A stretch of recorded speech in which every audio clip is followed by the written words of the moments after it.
Mes petits potes, très content de vous retrouver aujourd'hui pour une nouvelle vidéo sur la Coupe d'Afrique des Nations, puisque oui, elle arrive, ça y est. Alors, est-ce qu'il faut dire la CAN 2023 ou la CAN 2024? Dites-moi en commentaire, parce que moi, j'ai rien compris. Vu que les phases qualificatives ont commencé en 2023, mais elle aura lieu en 2024, il y en a qui disent 2023 et d'autres 2024. Alors pour satisfaire tout le monde, j'ai mis 2023-2024 dans le titre, comme ça c'est clair. Je rappelle les dates, mais oui, elles commencent bientôt. Ce sera le 13 janvier jusqu'au 11 février en Côte d'Ivoire, et donc pour l'occasion, j'ai revêtu le t-shirt orange. Dans cette vidéo, je vais vous donner mes pronostics de toute la compétition, le bracket complet des phases de groupe jusqu'à la finale. Je vais vous expliquer mes choix. Ça n'a pas été évident et franchement, vous allez le voir dans cette vidéo, mais personnellement, en faisant la vidéo, en me renseignant un petit peu sur les équipes, en voyant les résultats, les effectifs, etc., et en voyant les affiches, vous allez les voir à partir des huitièmes et des quarts de finale, eh ben punaise, cette compétition, elle promet, et pour le coup, c'est une belle vitrine pour le football africain qui, je trouve, est vraiment sur une pente ascendante. Maintenant, il va falloir aussi qu'à côté, ça suive. Quand je parle d'à côté, c'est évidemment les infrastructures, l'organisation, les pelouses, parce qu'on le sait, il y a des équipes qui jouent bien au football, mais quand tu joues sur des champs de patates, bah c'est compliqué. Et puis surtout, évidemment, tout le monde le sait, l'arbitrage, puisque stopper les matchs à la 89e ou les laisser durer jusqu'à la 120e, bon, je pense que ça y est, on en a un peu ras la casquette. On est parti pour les pronostics. N'hésite pas à liker, à me dire en commentaire qui tu vois gagner cette compétition. Je compte sur toi pour le faire, puisqu'il y a plein d'autres vidéos qui vont arriver. Je vais vous donner dans d'autres vidéos mes 3 favoris, 3-4 favoris, 3-4 outsiders, le meilleur 11 des joueurs. Je vais évidemment continuer d'en parler tout le long de la compétition. Donc voilà, il y a plein de choses qui vont arriver. N'hésitez pas à soutenir un maximum. Et on est parti pour les pronos. Let's go!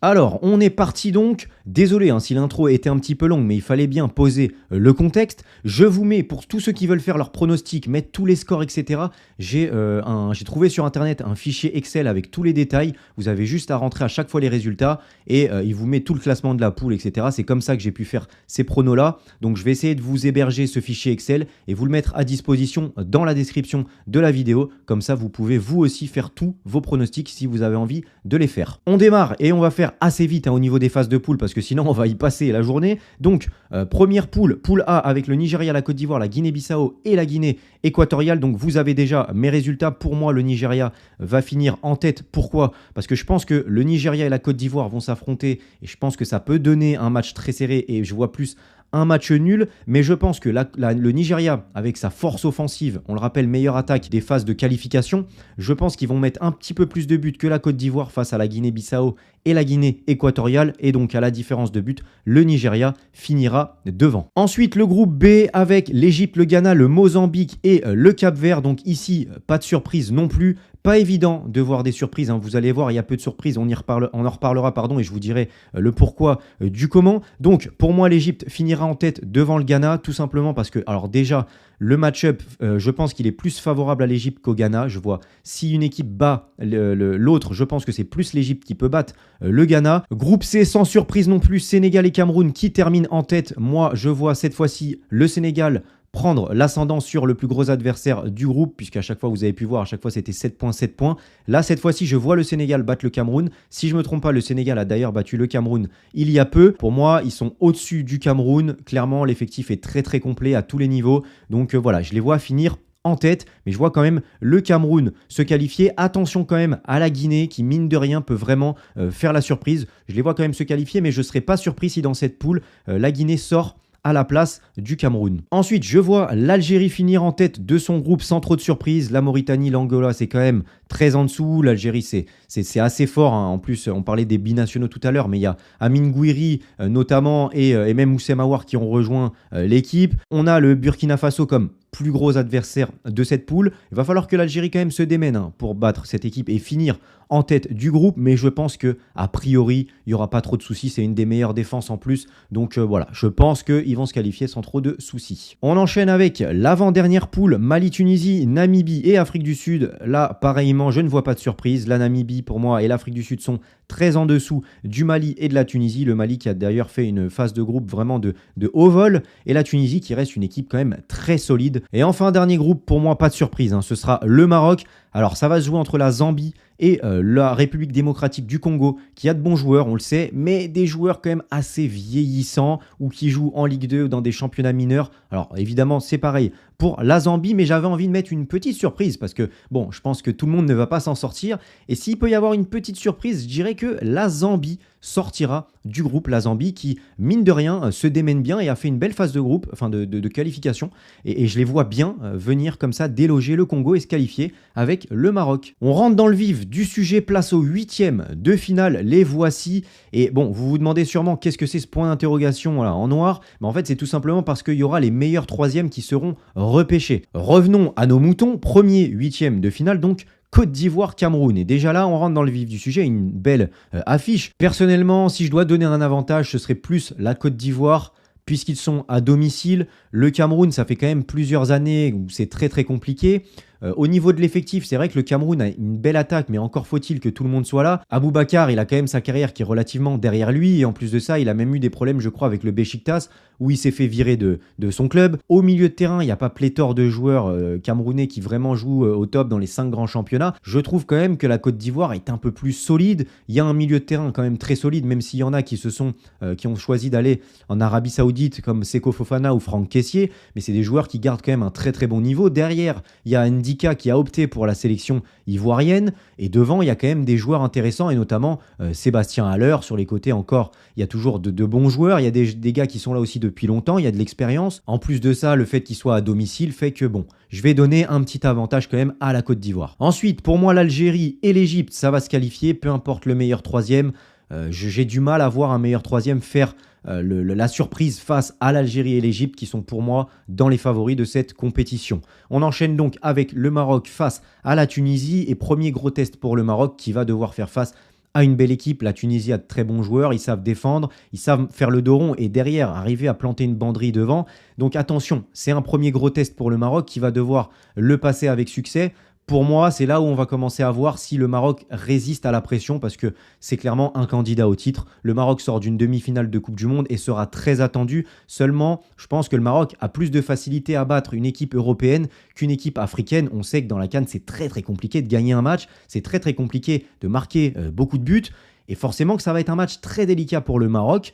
Il va falloir se sortir de ce piège-là, mais s'ils veulent aller au bout et gagner un titre, parce que ça fait très longtemps qu'ils ne l'ont pas gagné, il va falloir battre la Tunisie. Je les vois quand même réussir ce premier test. On enchaîne avec le Ghana contre la Zambie. Personnellement, je vois quand même un avantage au Ghana. Je ne vais pas épiloguer. Pareil pour le Nigeria face au troisième, comme je disais tout à l'heure. Alors, le Nigeria aura des petits soucis après, au fur et à mesure de la compétition. On y reviendra à ce moment-là. Mais pour l'instant, je pense que l'attaque de feu qu'ils ont, et il y a des bons joueurs aussi au milieu de terrain, ça fera la différence. Ça fera clairement la différence. Ensuite, Mali contre le Burkina Faso. Je donne l'avantage au Mali qui, pour moi, a vraiment une belle sélection. Avec de très bons joueurs qui sont là depuis longtemps, mais surtout des jeunes pousses comme Kamori Doumbia, par exemple, auteur d'un quadruplé en Ligue 1 avec Brest. Je pense que tout le monde s'en souvient. Il a vraiment marqué les esprits. Mais les Maliens, il y a vraiment des joueurs intéressants. C'est une nation qui a beaucoup de cœur. Alors bon, le Burkina Faso aussi, vous me direz. Mais je trouve qu'il y a quand même vraiment une équipe intéressante qui se dégage. Ils sont sortis d'une phase de qualification très très intéressante et je pense qu'ils sont favoris du coup face au Burkina Faso et je pense qu'ils vont se qualifier. On finit rapidement par le Sénégal. C'est le champion d'Afrique. Pour moi, il n'y a pas de raison qu'il tombe face à un meilleur troisième. Victoire du Sénégal. Maintenant, place au croustillant, place au quart de finale. Donc voici les affiches que je vois donc en quart de finale. Et quand vous voyez ça, sincèrement, ça respire le football, et franchement, en faisant les pronostics, je me suis vraiment hypé pour cette compétition. Je vais pas vous mentir, moi les dernières éditions, j'ai regardé uniquement demi-finale et finale, mais pour le coup, quand on voit ces affiches-là qui peuvent arriver en quart de finale, si tout le monde fait le job, franchement, ça donne envie. Il y a vraiment des 11 ultra intéressants, ça peut donner des matchs vraiment magnifiques, notamment ce Égypte-Maroc, même ce Côte d'Ivoire-Algérie. Bref, il peut y avoir des matchs magnifiques, Ghana-Nigeria, Mali-Sénégal. Non, franchement, il y a de très très belles affiches, et si tout le monde monde est au rendez-vous, que ce soit les organisateurs, l'arbitre, les 22 acteurs sur le terrain et une belle pelouse, ça peut donner franchement des super beaux matchs. Et franchement, je pense qu'il ne faut vraiment pas rater cette CAN 2023-2024. Et pour le coup, personne ne me paye pour dire ça. Bon, on commence par le premier quart de finale. Côte d'Ivoire, Algérie, sincèrement, c'est compliqué. C'est compliqué. Mais je vais dire quand même avantage à l'Algérie, bien que la Côte d'Ivoire soit à domicile. Désolé, amis ivoiriens, mais personnellement, je vois quand même l'Algérie.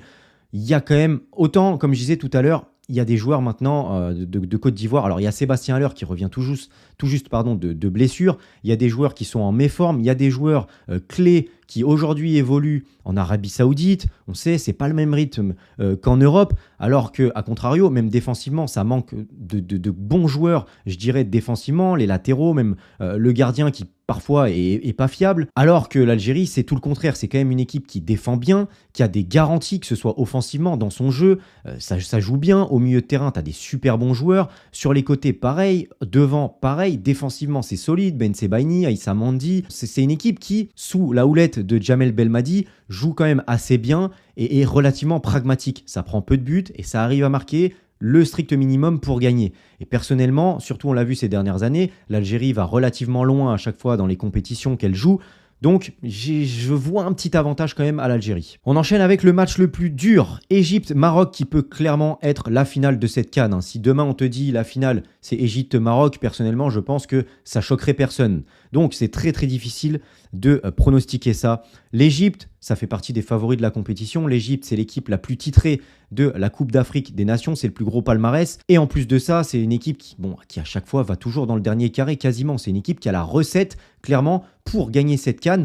Et c'est une équipe ultra emmerdante. Sincèrement, le Maroc, pour moi, c'est le favori, clairement. Je vous spoil, mais c'est le favori parce que en termes d'effectifs, en termes de résultats, et en plus de ça, avec la Coupe du Monde magnifique qu'ils font, mais forcément, c'est l'équipe la plus attendue. On a pu voir lors du dernier Maroc-Côte d'Ivoire, Jean-Louis Gasset, entraîneur de la Côte d'Ivoire, dire que c'était bien. Ils avaient fait match nul et que c'était pas un match nul contre n'importe qui. Donc aujourd'hui, les équipes africaines se satisfassent d'un match nul face au Maroc. Donc c'est dire. Donc clairement, il est là, le plus gros test pour le Maroc. Et s'il y a bien une équipe qui peut battre le Maroc, pour moi, c'est l'Égypte. Si tu me dis demain, il faut battre le Maroc, quelle équipe tu prends? Je te dis, prends-moi l'Égypte et fais-les affronter le Maroc. Pour moi, c'est vraiment eux qui peuvent battre le Maroc. Donc c'est vraiment une finale avant l'heure.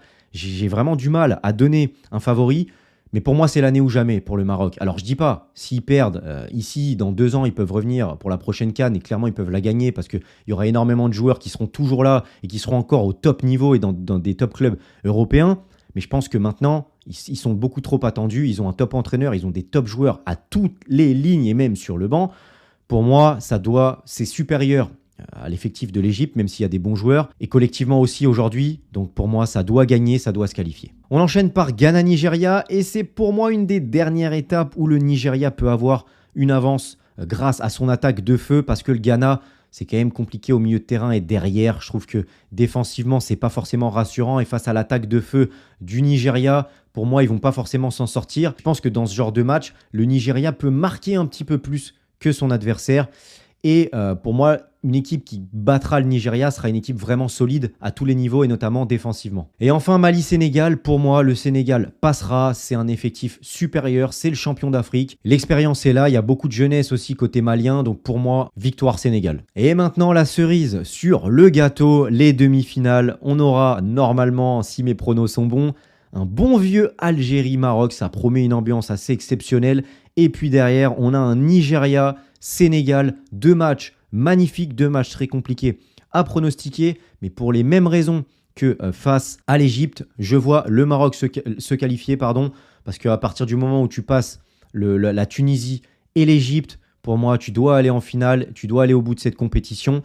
Et j'ai envie de dire, il y a quand même une pente très ascendante côté Maroc, alors qu'il y a une pente, je dirais pas une pente descendante côté Algérie, mais il y a des joueurs clés qui aujourd'hui soit sont trop âgés, soit évoluent maintenant en Arabie Saoudite, c'est le cas de Riyad Mahrez, alors que pour le coup, la quasi-totalité des Marocains, ils évoluent dans les top clubs européens. Même Ziyech, même si c'est pas le top 5 européen, il évolue quand même à Galatasaray, il joue la Ligue des Champions. On a pu voir encore tout le talent qu'il a, ce qu'il a donné en phase de groupe de Ligue des Champions, c'était grandiose. On a Achraf Hakimi, évidemment, la star aussi de cette équipe. Il y a Yassine Bounou. Bon, vous me direz, Yassine Bounou, il évolue en Arabie Saoudite. C'est vrai. Mais voilà, il y a un gardien quand même aussi très rassurant. Si ce match-là, par exemple, parce que c'est une possibilité, si ce match-là va au penalty, tu as un Yassine Bounou dans les cages. On sait que c'est le grand artisan de la Coupe du Monde de 2022. Il a fini meilleur gardien derrière Emiliano Martinez. Donc voilà, quand tu as un Yassine Bounou dans les cages, tu sais que si tu es solide, derrière, même s'il y a des pénaltys, tu as des bons tireurs. En plus de ça, tu as un super gardien. L'assise défensive, elle est costaud et ça joue bien. Au milieu, c'est costaud. Devant, il y a pas mal d'armes. Bon, c'est difficile quand même de battre cette équipe du Maroc. Et cette équipe d'Algérie, bien que solide, elle a pour moi un désavantage parce que s'il y a match nul, pour moi, c'est avantage Maroc. Donc je vois quand même cette équipe du Maroc se qualifier. Dites-moi ce que vous en pensez. Hein. Bon, je suppose que les Algériens, vous voyez votre équipe vous qualifier. Mais ceux qui sont peut-être neutres, dites-moi ce que vous en pensez sur cette affiche-là. Est-ce que vous êtes plus Algérie ou est-ce que vous êtes plus Maroc?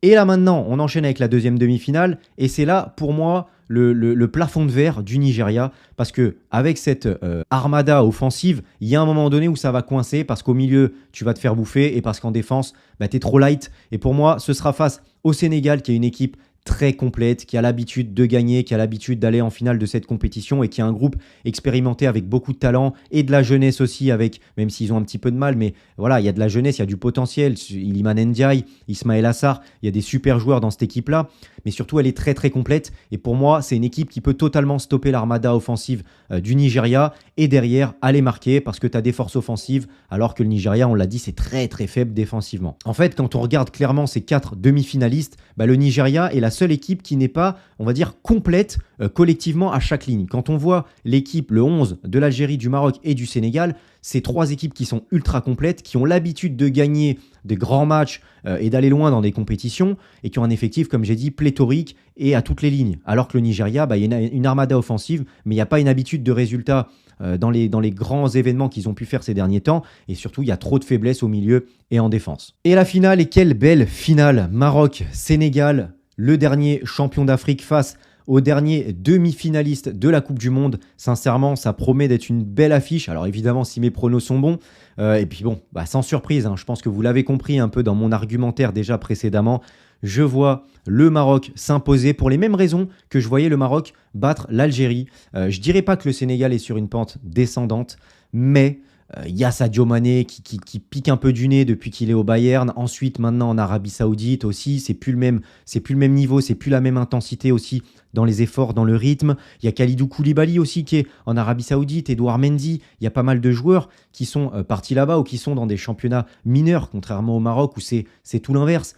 Donc, en plus, c'est le champion d'Afrique, donc ils savent déjà, c'est pas comme s'ils étaient revanchards, notamment quand ils avaient perdu cette finale, et là, ils avaient envie vraiment de la gagner. Bon, là, ils l'ont déjà accompli, cet objectif, alors que le Maroc est en quête d'un titre depuis X années. Je crois que si je me trompe pas, vous me dites si je me trompe, 1976, la dernière CAN du Maroc. Donc voilà, c'est un petit peu aujourd'hui ou jamais, quoi. Donc pour toutes ces raisons, je dirais avantage Maroc, même si clairement, hein, c'est limite du 50-50, mais je dirais plus avantage Maroc avec un 55-45 ou un 60-40. Voilà les amis, j'espère que cette petite vidéo prono vous aura plu. Dites-moi ce que vous en pensez, dites-moi vos pronos à vous. Et on se retrouve très vite. Merci pour tout votre soutien. Merci de liker un maximum, de commenter, de partager hein, à tout le monde qui est un maximum d'engouement et que ça me donne aussi envie et la force de vous faire plein de vidéos sur la CAN. On se retrouve très vite pour une nouvelle vidéo. D'ici là, portez-vous bien et surtout, n'oubliez pas d'être heureux. Ciao.